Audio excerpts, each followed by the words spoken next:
한국의 한 청년은 동남아로 일자리를 찾아 떠났습니다. 부모는 걱정했지만 잘 적응하고 있다는 아들의 연락에 안심했죠. 그러나 몇 주가 지나고 아들에게 연락이 닿지 않았습니다. 초조해진 마음으로 기다리던 부모에게 온 영상통화 속 아들은 멍든 얼굴로 돈을 보내달라고 울먹였습니다. 캄보디아 시아누쿠빌의 한 건물에 감금된 채 보이스피싱 범죄를 강요당하고 있었던 것이죠. 이것은 비단 한 가족만의 비극이 아닙니다. 최근 몇 년간 수천 명의 아시아 청년들이 같은 방식으로 캄보디아로 유인되어 현대판 노예가 됐습니다. 캄보디아는 어쩌다 범죄단체의 소굴이 되었을까요? 캄보디아 정부는 이들을 왜 방관하는 것일까요? 이 문제의 답은 단순히 권력자의 부패 때문이 아닐지도 모릅니다. 캄보디아 범죄 문제의 원인은 훨씬 더 깊고 어둡습니다. 1863년 프랑스가 캄보디아를 보호령으로 삼으면서 천년 왕국의 운명이 바뀌었습니다. 100년에 걸친 프랑스 식민 지배는 캄보디아 사회에 결정적 균열을 만들었죠. 전통 엘리트와 프랑스 교육을 받은 신흥 지식인 사이의 간극, 도시와 농촌의 극심한 격차, 소수 화교에게 집중된 경제력까지 1954년 독립을 맞이한 캄보디아는 이 분열을 치유할 능력을 갖추지 못했습니다. 국내 파벌 간 다툼으로 인한 불안정을 해결하고자 했던 국왕 노르돔 시아누쿠의 노력은 냉전의 폭풍 앞에서 좌절하고 맙니다. 1965년 베트남 전쟁이 발발하자 시아누쿠 국왕은 중립 노선을 지키기 위해 노력했습니다. 호치민 루트 차단을 원했던 미국은 친미 성향의 론놀 장군을 지원하여 쿠데타를 일으켰습니다. 캄보디아의 친미 정권을 수립한 것이죠. 그 결과는 참혹했습니다. 1969년부터 1973년까지 미군은 캄보디아에 50만 톤 이상의 폭탄을 투하했습니다. 명목상 목표는 베트콩의 보급로 차단이었지만 실제로는 무고한 농민들이 죽어나갔죠. 폭격으로 농촌은 황폐화되었고 고향을 잃은 수십만 피난민이 생겼습니다. 부모를 잃은 고아들, 자식을 잃은 부모들, 땅을 잃은 청년들. 이들의 분노는 급진적 공산주의 집단 크메르루주의 자양분이 되었습니다.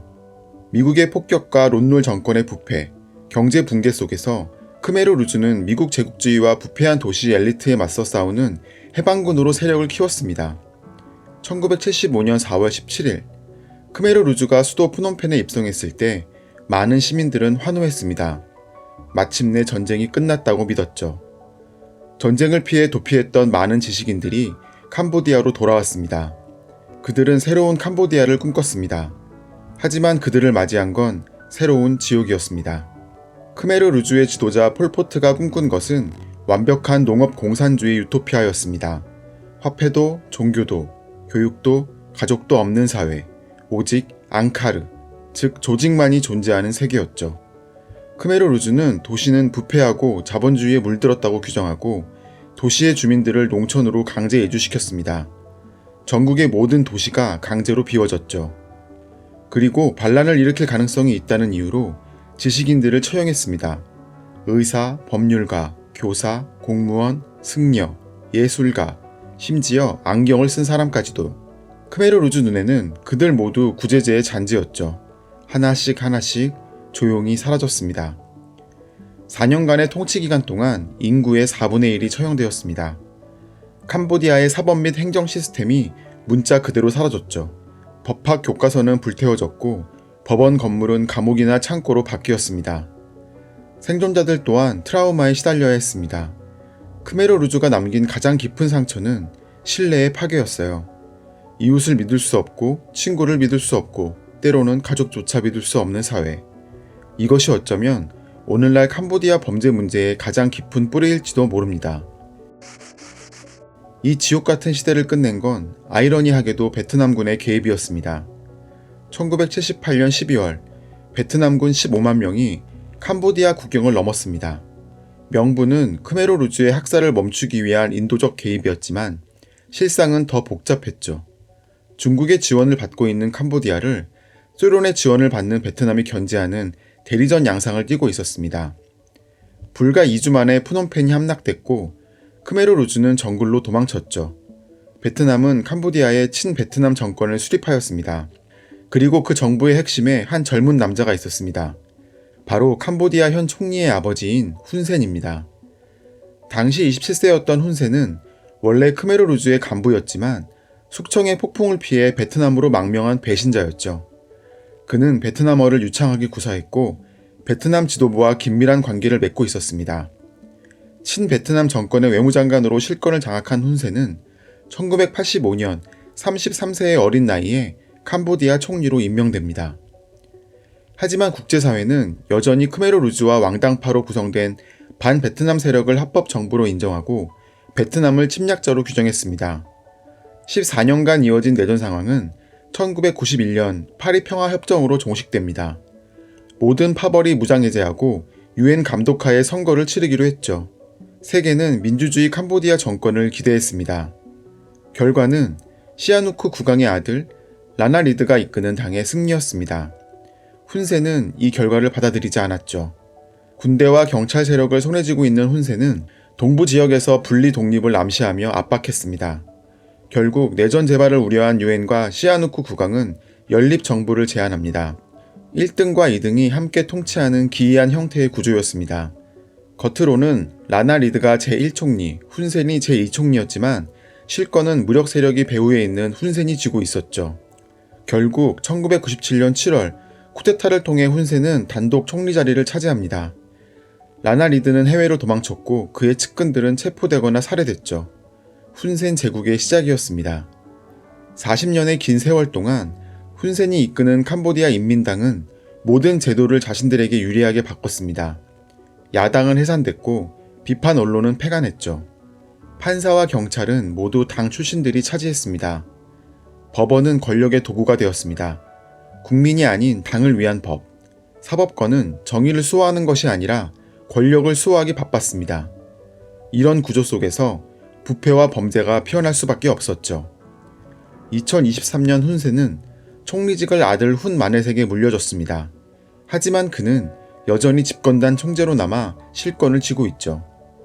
캄보디아는 형식상 왕국이 아닌 실질적인 훈센 가문 왕조 국가가 되어버렸습니다. 그리고 이 체제의 그늘 아래서 범죄는 계속 번창하고 있습니다. 2010년대 중반, 캄보디아는 중국 자본의 거대한 투자를 받게 됩니다. 특히 해안 도시 시아누쿠빌은 순식간에 변했습니다. 도시 전체가 카지노, 호텔, 고층 건물로 뒤덮였죠. 하지만 이 번영의 도시는 거품이었습니다. 그 실체는 불법 도박, 돈 세탁, 인신매매가 뒤섞인 그림자 경제였습니다. 2019년 캄보디아 정부가 온라인 도박을 금지하자 수많은 도박 사업자가 캄보디아를 떠났습니다. 그들이 빠져나간 빈 건물은 불법 범죄 조직의 차지가 되었죠. 그들은 카지노와 호텔을 감금시설로 바꿨습니다. 취업 알선을 미끼로 외국인을 불러들여 컴퓨터 앞에서 온라인 사기를 강요했죠. 스캠 컴파운드로 불리는 이 시설은 철조망으로 둘러싸인 요새였습니다. 도망치면 폭행, 말 안 들으면 정기고문, 심지어 장기 밀매의 피해로 이어지기도 했습니다. 하지만 이런 일이 벌어졌는데도 현지 경찰은 움직이지 않았습니다. 왜일까요? 그 이유는 단순합니다. 경찰과 지방 권력자들이 범죄 조직과 연결되어 있기 때문이죠. 카지노를 운영하는 이들 중 다수는 중국계 자본, 그 뒤에는 형지 정치인과 군 관계자들이 있었습니다. 범죄 조직이 세금을 내고 정치인들은 눈을 감았습니다. 감시보다는 이익을 택한 겁니다. 이 구조는 캄보디아의 정치의 핵심, 페트로나주 시스템에서 비롯됩니다. 쉽게 말해 충성을 대가로 이익을 나누는 구조죠. 당 간부가 기업인을 챙기고 기업인들은 경찰을 후원하고 그 대가로 법망은 느슨해집니다. 결국 캄보디아는 부패의 사슬로 연결된 하나의 네트워크가 되어버린 것입니다. 이 구조 안에서 범죄는 처벌 대상이 아니라 수익 모델이 되어버렸죠. 중국은 1대1로 프로젝트의 핵심 파트너로 캄보디아를 선택했고 막대한 투자를 했습니다. 항만, 도로, 공장, 신도시 거의 모두 중국의 돈으로 지어졌죠. 중국의 경제적 투자는 정치적 영향력 강화로 이어졌습니다. 한편 서방 세계는 인권 탄압과 민주주의 후퇴를 이유로 캄보디아를 비판하고 일부 제재를 가했습니다. 결과적으로 캄보디아는 중국에 더 의존할 수밖에 없는 구조가 돼버렸죠. 이건 범죄 조직에게 또 다른 안전지대를 제공했습니다. 중국 자본으로 만들어진 부패 네트워크가 범죄 조직의 보호막이 되었기 때문이죠. 중국 정부가 불법 도박과 사기를 단속하자 조직들은 중국 본토를 떠나 캄보디아로 옮겨왔습니다. 이른바 풍선 효과였습니다. 이후 캄보디아, 미얀마, 라오스 일대는 아시아 최대 규모의 사이버 범죄 지대로 변했습니다. 표면적으로 캄보디아는 빠르게 성장 중입니다. GDP 성장률은 동남아에서 상위권이죠. 하지만 그 성장의 대부분은 저임금 제조업, 관광, 카지노 산업에 의존합니다. 이런 산업들은 부패한 권력층에게는 돈줄이 되지만 서민들에게는 여전히 저임금 노동과 불안정한 삶만 남깁니다. 불안정한 삶은 범죄의 유혹에 취약한 구조를 만들죠.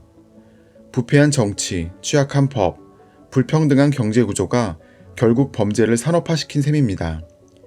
범죄가 단순한 불법 행위가 아니라 경제 모델이 되어버린 나라. 그게 지금의 캄보디아입니다.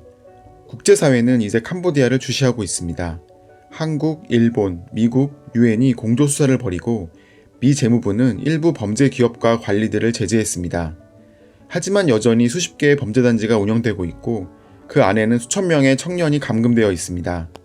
캄보디아 정부는 단속을 선언했지만 정작 그 범죄를 키운 구조는 여전히 그대로입니다. 당의 영향력, 부패한 관료, 느슨한 법치, 그리고 외부 의존. 이 네 가지가 사라지지 않는 한 범죄의 씨앗은 다시 피어날 것입니다. 1970년대의 캄보디아는 권력의 강기로 수백만 명이 희생된 나라였습니다. 그리고 지금 또 다른 형태의 폭력이 범죄라는 이름으로 되살아나고 있습니다. 역사는 언제나 반복됩니다. 하지만 멈출 수 있는 것도 인간뿐이죠. 캄보디아가 진짜 안정을 찾으려면 권력의 안정이 아니라 법의 안정을 세워야 합니다. 그날이 오기 전까지 이 나라는 여전히 범죄의 피난처로 남을지도 모릅니다.